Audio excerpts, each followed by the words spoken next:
direct communications with elected officials. Personal visits are always better than email. Phone calls are better than email. Handwritten letters are better than email. So in the hierarchy, you're going to go like personal meeting, handwritten letter, phone call, email. Guess which one I hate the most? Email, right? Because you can get, somebody sends off 30 emails or 100 emails to all their legislators, and it clogs up the inboxes, and they don't pay attention to email as much as they do a handwritten letter or a phone call. So I want you to work on getting those in-person meetings first, handwritten letters second, phone calls third, emails last. And keep in mind, as you're managing grassroots efforts, leave nothing to chance. Work with your people to make sure that they know the rules, know the regulations, know the talking points, know what to say, and maybe even you're double checking their handwritten letters before they're sent out. When visiting with elected officials, you want to either meet in their office or at a neutral location. What you don't want to do is accidentally, what's the word I'm looking for? Where you come up and blindside them somewhere where they're not expecting it. My church in Southgate, Kentucky, before he passed away, we had a senator, a U.S. senator, who went to church at our church. Well, he would always duck out the door 5 minutes before church services were over, because if he didn't, people would come up and start talking about their issues. It's Sunday morning, and he is with his family and not in Washington, D.C. And yes, it's an opportunity for you to finally get in touch with him and a hold of him and see him face to face, but he doesn't want to talk about your issue when he's at church. He wants to spend his Sunday morning with his family. So they would have to leave a little bit early. So like, just because you see one of your legislators in a restaurant, you don't just go up and start talking about shared parenting in the middle of the restaurant. That might be odd and awkward depending upon who he's meeting with. You might do a quick, stop by as you're leaving out. Hey, I just wanted to drop my card. You've been supportive of our issue. Thank you very much. We'll be in contact. See you later. Bye. Quick like that. But for the most part, you're going to be meeting and actually discussing things either in their office or in a neutral location. The reason why I say neutral location is because most of our state legislators are only in session for 40 days to a couple months, and then they come home. Or they go in for 2 weeks, and they come home for 2 weeks. They go in for 2 weeks, they come home for 2 weeks. If you can meet with them when they're home and have office hours at home, like at their law office or at their business, whatever, meet with them while they're home, because that means you don't have to go up to the state legislator, the state house, to meet with them. And then always follow up afterwards. When you're writing to request the meeting, put the subject in the subject line. You don't want to do something tricky like an invitation, and they open it up and find out it's an invitation to meet with my group. No, we're writing to you about equal and shared parenting. Credentials, you're going to write in your letter who you are, that you're a registered voter, what your job is. You're going to tell them, always, always, always tell them that you appreciate them. And the reason being is that they have decided to run for office, not for the glory of it. Some of them, it might be the glory. But even if they're liberal or they're conservative, regardless of where you are in the scale, they are giving up time with their family. They're giving up time away from home. They're giving up time in their community to serve your community, your state.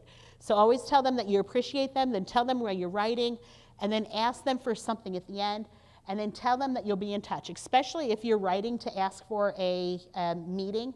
Tell them, don't ask them for the meeting in the letter, just say, I will be in touch to set up a meeting, because that way they can't say no. Never give a bureaucrat a chance to say no, right? Just doing quick time check. Oh my gosh, I got 30 seconds. Okay, so let's go on to the next letter. Handwritten letter follows much the same. So dear representative, here's why I want you to send letters. I want you to have your people write letters and send them in before your day at the State House, because that way the people sitting there on that committee have got 10 more letters, 15 more letters, 5 more letters from people that feel the exact same way as the 3 people who get to testify. So in this letter it says, thank you, I'm a registered voter in your district.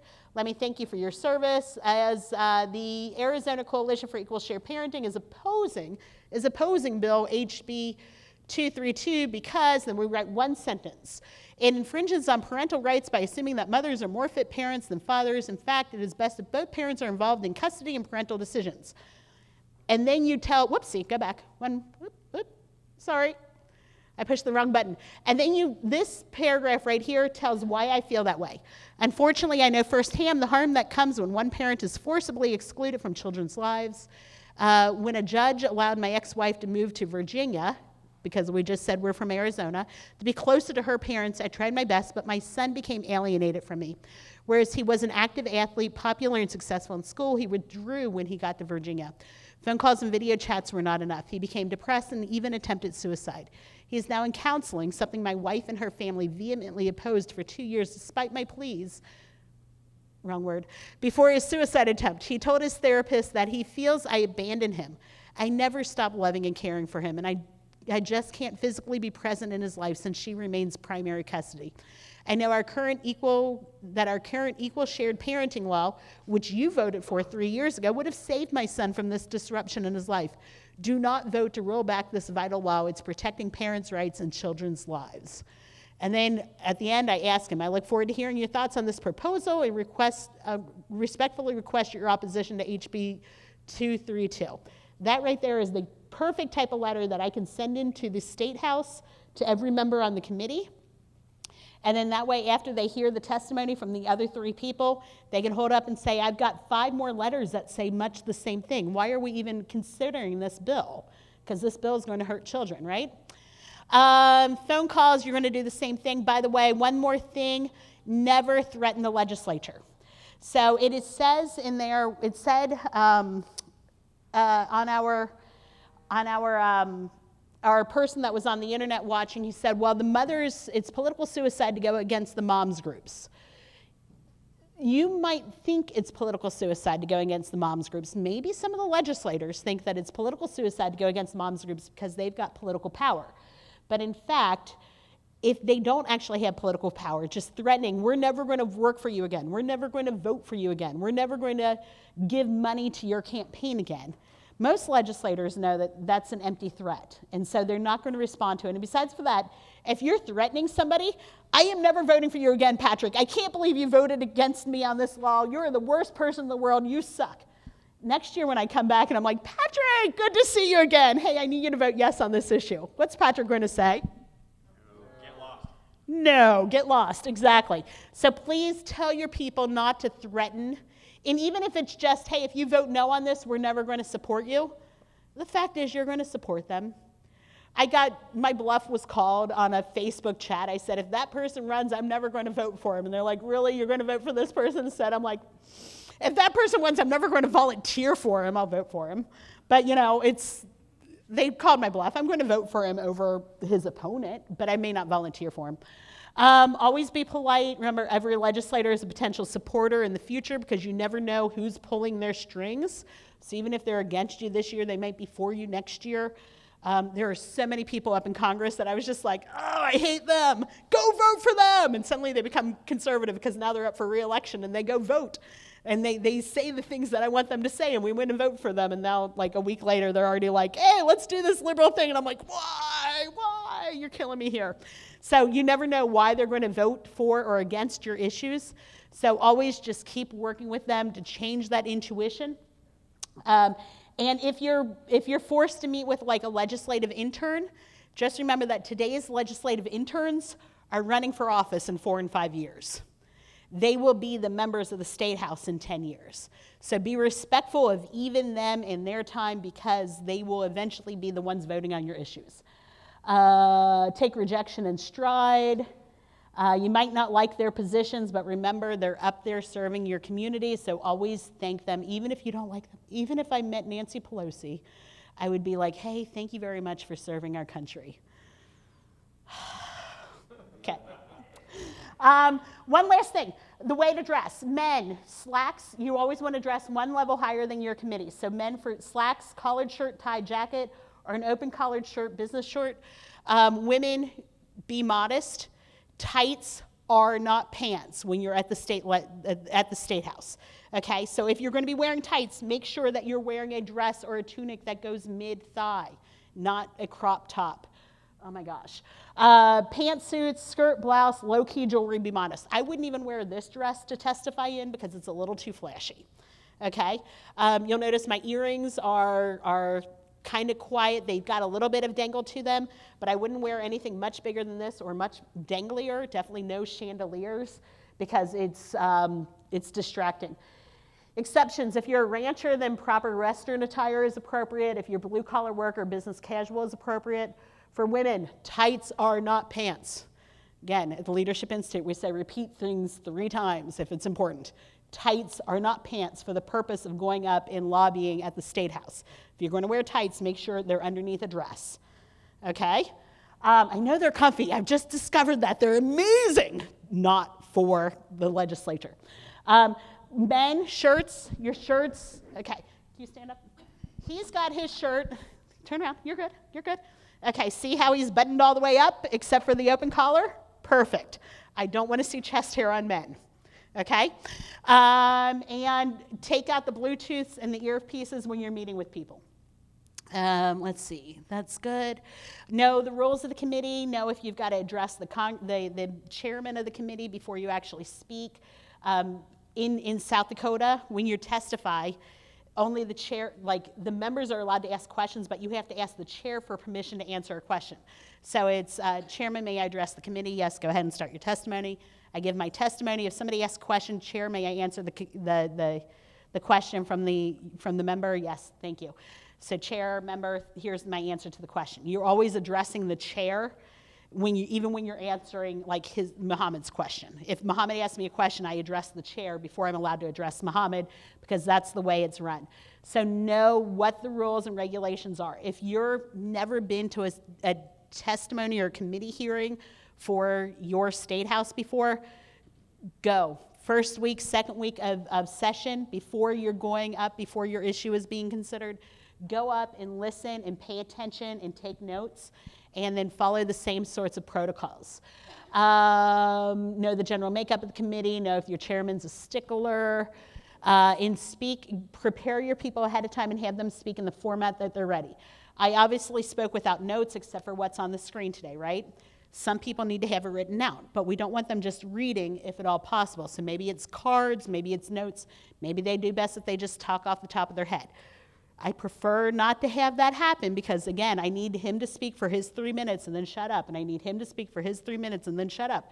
And then, oh my gosh, she left for the restroom, and now she's not there. So I've got to pull somebody out of the audience and say, okay, now it's your turn to speak because she's not there, and you're going to give what would have been her testimony except your testimony. So this is great, it's not even on the slide, have extra people ready to testify just in case, A, there's more time available, because if the opposition only sends one person who speaks for 5 minutes, guess what? We've got an extra 10 minutes. Now she's available and she's available. Or if somebody gets sick or doesn't show up or has an emergency and has to leave the room or gets nervous, now you guys are prepped and ready to go. Does that make sense? I'm talking really, really fast because Mark's sitting there about to yank my mic out. Remember, keep in mind your time limits. These guys prepped their testimony and got ready, and this is the last thing I'll show you because it is a great thing. They prepared their testimony, they stuck to time, they did what they needed to do. Identify yourself. Turn up the volume. What up, Council? My name is Chad Kroger. I'm an activist and house party enthusiast. Over the past week, I've been in a state of deep despair upon hearing the news that LA is trying to outlaw house parties in the Hollywood Hills. I am here determined to stop this future atrocity. House parties were the bedrock of my development as a young man in San Clemente. My first introduction to manhood came when the captain of my water polo team, Boomer Kingsley, asked me to shotgun a tall can of Bud Light in front of the whole squad at his end of the season bash. His parents were in Tahoe at the time, so we tore that weekend up. It was epic, and I was super stoked.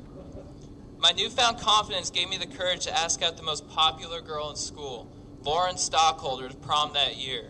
She rejected me, and I had to go with Stacy McMillan, but I didn't care because I was so amped on chugging with my boys. That's what house parties do. Raging at house parties is the truest way to party. Next speaker, please come and identify yourself. What up, Council? My name is JT Parr. I am also here to defend parties in the Hollywood Hills. I grew up like most kids, worried I couldn't bench 2 plates, that I wouldn't fit in, that I wouldn't find love. Then I discovered partying, and suddenly all those worries went to the wayside. I didn't need love. I had keg stands. I discovered I was great at raging, and it revealed wonderful things about myself. I could relate to bros regardless of what kind of bro they were. I could be at a party and moon people and everyone would laugh, be witty. Or I could play beer pong and compete with real integrity. In short, I fulfilled my potential. If you outlaw house parties, you may keep the volume down, but an externality is that you may keep people from bonding. America needs bonding. People need to put aside their differences and find common joy. There's no more effective environment for that than a frickin' rager. This is best exemplified in me and Chad's relationship. We were star-crossed. He a surfer, me a bodyboarder. Thank you. And I want to welcome you to LA Council's Bill and Ted's excellent adventure. So as you can see there, they planned their testimony. One of them hit on the importance of building bro relationships. The other hit on the importance of getting his manhood and understanding his manhood. They hit on different things, and they had it lined out so that they built to a crescendo. I think the guy behind them was also part of it. Anyway, so there you go. I want you to prepare for your testimonies, prepare those stories. You noticed they didn't talk about the statistics of the importance of house parties. Instead, they talked about the stories that they gathered from house parties. And always stick to time, which I have not done. Sorry, Mark. That's all. That's all I got for y'all. Okay, and apparently we're not going to practice unless Mark wants me to. We got to get moving to lunch. I'm sorry, guys. We took too long. Bye, guys on the internet. You were wonderful. Okay, thank you guys so very much. I'll stick around until about 4 o'clock or so because I do have to go to the airport to get my flight tonight. I'm sorry I can't stick around. My dad's birthday's tomorrow. But if you've got any questions or if you want to practice your testimony, find me and we'll write it out and figure out what the best parts are and what the worst parts are. I'm going to email you. Mark's going to give me all of your names and email addresses, and I will be emailing you this week, okay? And again, if you're online and you would like to receive a copy of the slides and the other handouts, dena@leadershipinstitute.org, dena@leadershipinstitute.org. Bye.